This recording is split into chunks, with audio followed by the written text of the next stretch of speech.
आदाब। गुफ्तगू के एक नए बाब में आपका इस्तकबाल है। मैं हूं आसिफ। और मैं हूँ सादिया।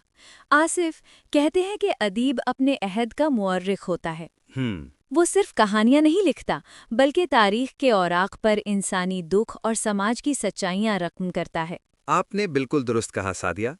आज हम एक ऐसे ही कलमकार उज़ैर अंजुम और उनके अफसानवी मजमूए अंजाम पर बात कर रहे हैं, जिसका तज्जिया खालिद सैफुल्लाह मोतीहारी ने अपने एक मजमून में बहुत खूबसूरती से किया है। जी। ये किताब हमारे मुआशरे का वो आईना है जिसमें अक्स शायद धुंधला और तकलीफदेह नजर आए, सही। लेकिन वो हमारा अपना ही अक्स है। अंजाम, जो 2016 में शाये हुआ, सिर्फ कहानियों का मजमुआ नहीं है। अच्छा। ये मशरकी चंपारण बिहार की मिट्टी से उठने वाली एक ऐसी आवाज़ है जिसमें वहाँ के लोगों का दर्द, उनकी मजबूरियाँ और निज़ाम की नाइंसाफ़ियाँ बोलती हैं। वाह। मुसन्निफ़ उज़ैर अंजुम एक कोहना मश्क सहाफ़ी हैं और उनकी सहाफ़ती निगाह किरदारों और कहानियों में हकीकत का ऐसा रंग भरती है जो पढ़ने वाले को हिलाकर रख देता है। क्या हम ये कह सकते हैं कि उनका कलम कैमरे की आंख की तरह काम करता है?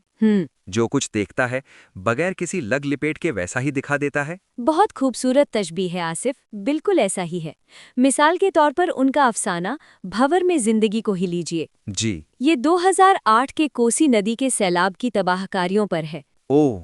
लेकिन कहानी सिर्फ डूबते घरों और उभरती लहरों तक महदूद नहीं। अच्छा। उज़ैर अंजुम हमें उन रिलीफ कैंपों के अंदर ले जाते हैं जहां इंसानियत का एक और इम्तिहान होता है। राइट। और जहां कुछ लोग मुसीबत ज़दगान की मदद की आड़ में उनकी इज्जतों का सौदा करते हैं। यानी एक आफत के अंदर एक और गहरी इंसानी आफत की कहानी। बिल्कुल। ये तो रूह को बेचैन कर देने वाली बात है।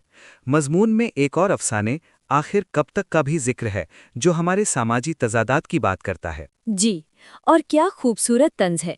सोचिए, एक चमचमाते हुए ऑडिटोरियम में मुल्क के बड़े बड़े दानिश्वर तालीम की अहमियत पर तकरीरें कर रहे हैं। और ठीक उसी वक्त उसी इमारत के बाहर चंद बच्चे 2 वक्त की रोटी के लिए सड़क पर तमाशा दिखा रहे हैं। ओहो। ये एक तस्वीर हमारे पूरे निज़ाम की मुनाफिकत को नंगा करने के लिए काफ़ी है। सही। उज़ैर अंजुम हमसे सवाल करते हैं कि ये तजाद आखिर कब तक चलेगा। लेकिन सादिया, क्या इस तरह की कहानियां कारी को मायूसी और नाउम्मीदी में मुब्तला नहीं कर देती?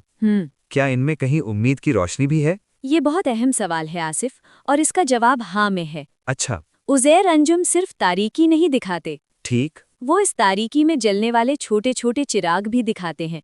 अफसाना वतन परस्ती का किरदार है हादी मियाँ, जी। जो अपनी ज़ाती ज़िंदगी को कुर्बान करके एक तालीमी मिशन के लिए वक्फ हो जाता है। वाह। उसके नज़दीक हकीकी हुब्बुल वतनी नारे लगाना नहीं, बल्कि अपनी कौम के बच्चों का मुस्तकबिल संवारना है। और शायद इसी तरह का एक और किरदार इंसानियत जिंदा है में भी मिलता है। बिल्कुल। प्रकाश चाचा का किरदार, जो फिरका वाराना नफरत के इस दौर में मजहब और ज़ात पात से ऊपर उठकर एक यतीम मुस्लिम बच्ची की परवरिश को अपनी जिंदगी का मकसद बना लेता है।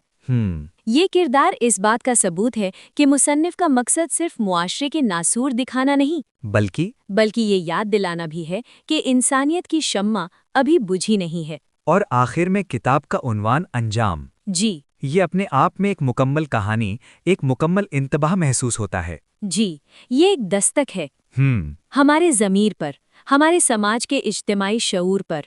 मुसन्निफ हर कहानी के आखिर में हमें सोचने पर मजबूर करता है कि अगर हमने इन नाइंसाफियों, इस मुनाफिकत और इस बेहिसी को ना बदला तो बहैसियत मुआशरा हमारा अंजाम क्या होगा। ओह। ये किताब अदब बराए ज़िंदगी की बेहतरीन मिसाल है। वाकई, अंजाम सिर्फ एक किताब नहीं, जी, बल्कि एक सामाजिक दस्तावेज है जो हमें हमारी जिम्मेदारियों का एहसास दिलाती है। इसी के साथ हम अपने सामईन के लिए एक सवाल छोड़े जा रहे हैं। सवाल ये है कि आज के इस तेज रफ्तार डिजिटल दौर में क्या अंजाम जैसी किताबें और कहानियां वाकई मुआशरे में तब्दीली लाने की ताकत रखती हैं?